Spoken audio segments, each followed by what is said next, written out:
Hey guys, it's Anthony Bandiero here, attorney and senior legal instructor for Blue to Gold Law Enforcement Training, bringing you the Roadside Chat. This question comes from an officer in Colorado, and the question is, can police search a shoplifting suspect's purse for evidence without making an arrest? And the answer is going to be yes. Definitely, the answer is yes in Colorado, but I believe the answer is yes everywhere. But let's go through this now. Generally speaking, if you have probable cause for somebody, right, and you search them and you find evidence and you arrest them, most courts are going to call that a search incident to arrest. But Anthony, the search came before the arrest. It didn't come incident to. Well, the Supreme Court requires that the search be contemporaneous, which courts have interpreted to be either right before or right after, generally speaking.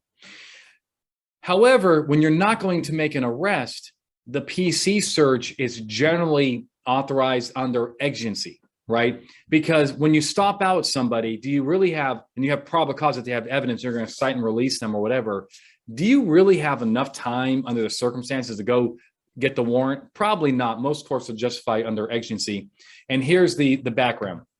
So got dispatched to a Dollar General saying that they caught somebody, they saw somebody stealing makeup and putting it in a purse. Now, first of all, we know we got a classy girl. You know what I'm saying? If you got a suspect who's stealing makeup from the Dollar General, that's a good looking lady right there. Okay, look, she's gonna look like a clown after she puts that makeup on. But I digress. At least be a little bit more bougie. You know what I'm saying? Like my wife, and get it at least from Walmart, or if you're really nice, Target.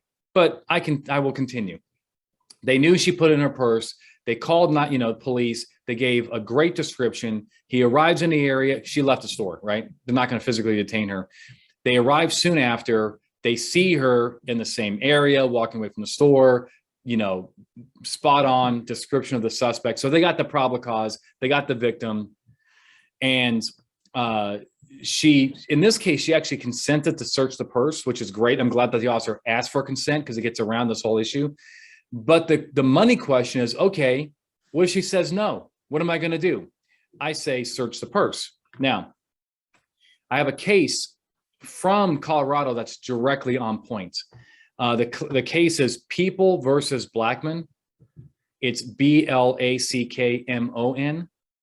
The citation is 20 P.3D 1215 2000. Okay, People versus Blackman. All right. So this is what the court said. It says arrests fall into two categories: custodial and non-custodial. A custodial arrest is made for the purpose of taking a person to the station house for booking procedures and filing criminal charges. Okay, we get that. A non-custodial arrest is a temporary detention of a suspect pending the issuance of a summons for a minor ordinance violation, right? During a non-custodial arrest, an officer may conduct a pat-down search for weapons, as well as a search for instrumentalities or evidence of the specific crime for which the officer had probable cause to arrest, even though it's non-custodial. So there is your case on point. Courts will bend over backwards, in my opinion, to uphold these searches, even without an arrest. They'll call it exigency. They'll call it non-custodial arrest. They'll call it an arrest without transportation. They'll bend over backwards, because if they don't allow you to recover this evidence, then law enforcement officers are going to be stuck on scene with a minor violation. Calls are racking up, and they know the evidence is in the purse, but they can't do anything without a warrant. Right. And another logic would be some officers actually can arrest, right? Even though it wasn't committed in their presence. Shoplifting may be an exception, or they have the shopkeeper be the complaining witness and make the citizen's arrest, but they don't want to do that because that's not what they want. They don't want to take the people in for COVID. And then the courts will say, wait a minute, let me get this straight. You could arrest, which would give you the full search incident to arrest. You could do that, but you don't want to. So all you want to do is something less than that, which you have the authority to do. You just want to do a specific targeted search of the purse and so forth, recover the evidence. Well, if you could do this, then you can do those things underneath that as a lesser intrusion of the person's liberties. I think that makes sense as well. There's your answer. Great question. Keep them coming. Guys, do me a favor. Come on. Hit the like button. Okay? Hit subscribe.